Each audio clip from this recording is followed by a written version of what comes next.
Ερχόμαστε σήμερα και λέμε ότι η Νέα Δημοκρατία χρειάζεται ένα συμπλήρωμα.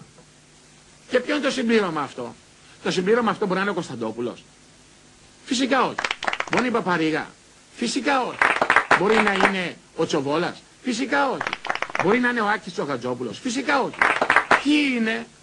Είναι αυτοί που πήγαν στο Πασόκ πιστεύοντας το Ελλάς ανήκει στους Έλληνες.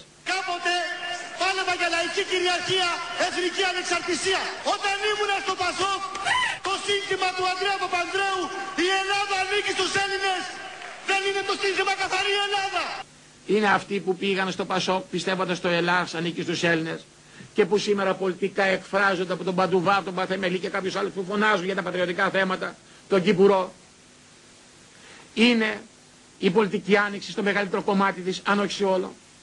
Είναι η βρισκόμενη δεξιά της Νέας Δημοκρατίας, η Χρυσή Αυγή, η οποία έχει πρωταγωνιστές του αγώνα και μπορεί η Χρυσή Αυγή με όσους έχει, πολλούς ή λίγους, να κάνει τόσο θόρυβο και να συμμετέχει όσο δεν μπορεί σήμερα δυστυχώς να κάνει η ΟΝΕΒ, η οποία δεν έχει καμία σύγκριση βεβαίως με την ΟΝΕΒ της δεκαετίας του 80, την ΟΝΕΒ του Μιχαλολιάκου και την πραγματικότητα.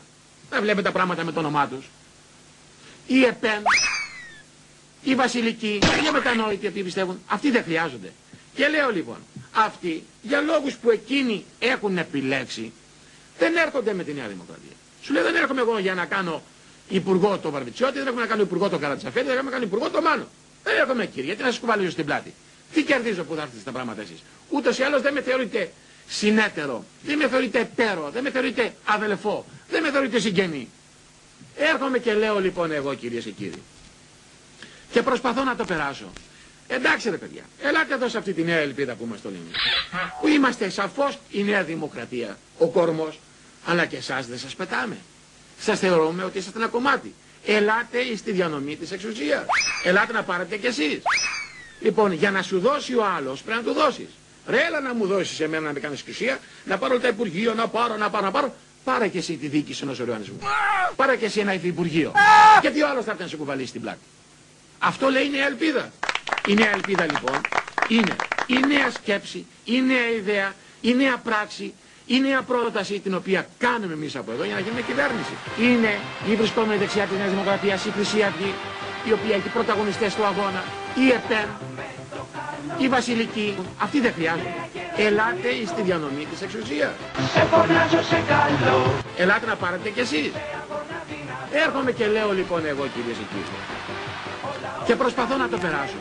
Η ΕΠΕΝ, πάρε και εσύ τη διοίκηση ενός οργανισμού. Χρυσή Αυγή, πάρε και εσύ ένα υφυπουργείο.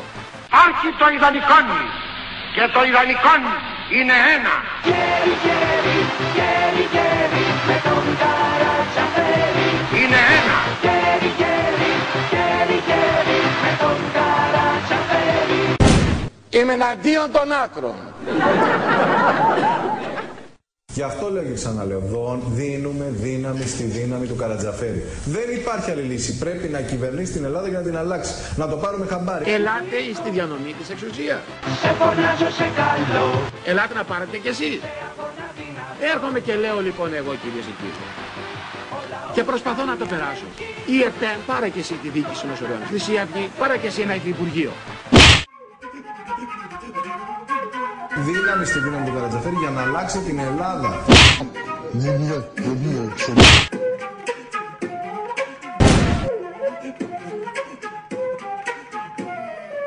Yeah.